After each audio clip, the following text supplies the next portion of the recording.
మనం వాడే గ్యాడ్జెట్స్‌ని ఎప్పటికప్పుడు రీసెట్ చేసుకుంటూ, ఏ వైరస్ రాకుండా చూసుకుంటూ ఉంటాం కదా!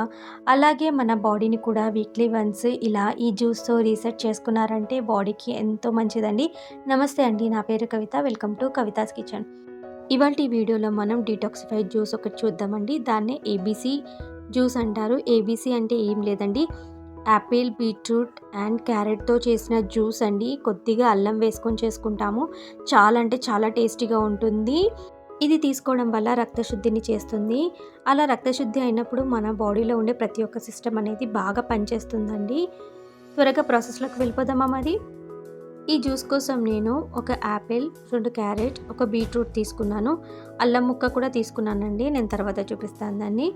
ఇప్పుడు మనము క్యారెట్‌ని ఇంకా బీట్రూట్‌ని పీల్ చేసుకోవాలి. అండ్ యాపిల్, క్యారెట్, బీట్రూట్‌ని ముక్కలు ముక్కలుగా తరుక్కోవాలండి. ఇక్కడ వీడియోలో చూపిస్తున్నాను కదా నేను. యాపిల్, బీట్రూట్, క్యారెట్‌ని ఇలా తరిగేసుకోవాలండి. ఇక్కడ చూపిస్తున్నాను అల్లం ముక్క. ఇంత సైజ్ అయితే సరిపోతుందండి. అల్లం వేయడం వల్ల జ్యూస్‌కి రుచి పెరుగుతుంది అండ్ ఆరోగ్యానికి కూడా చాలా మంచిదండి. అల్లం జీర్ణశక్తిని బాగా పెంచుతుందనమాట. ఇప్పుడు నేను ఈ ముక్కలన్నిటిని మిక్సీ జార్‌లోకి వేసుకుంటున్నానండి.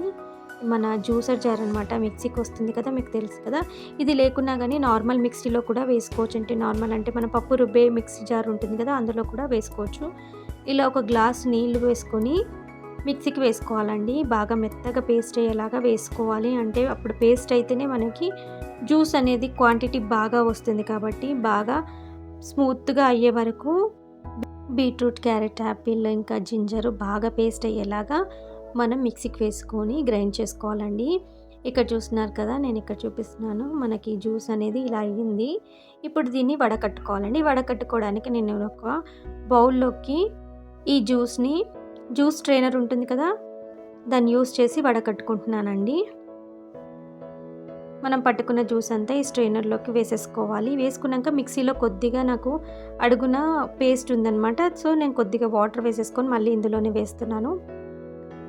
ఇలా ఫోక్ స్పూన్ తోటి మొత్తం మిక్స్ చేసుకోండి.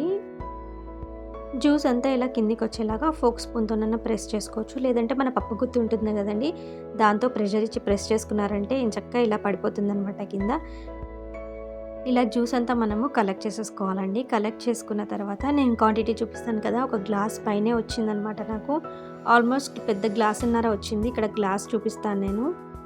ఈ గ్లాస్ తోటి నాకు గ్లాసున్నర వరకు వచ్చిందండి. క్వాంటిటీ అనేది చిక్కగా వచ్చింది. టేస్ట్ మాత్రం చాలా అంటే చాలా బాగుందండి.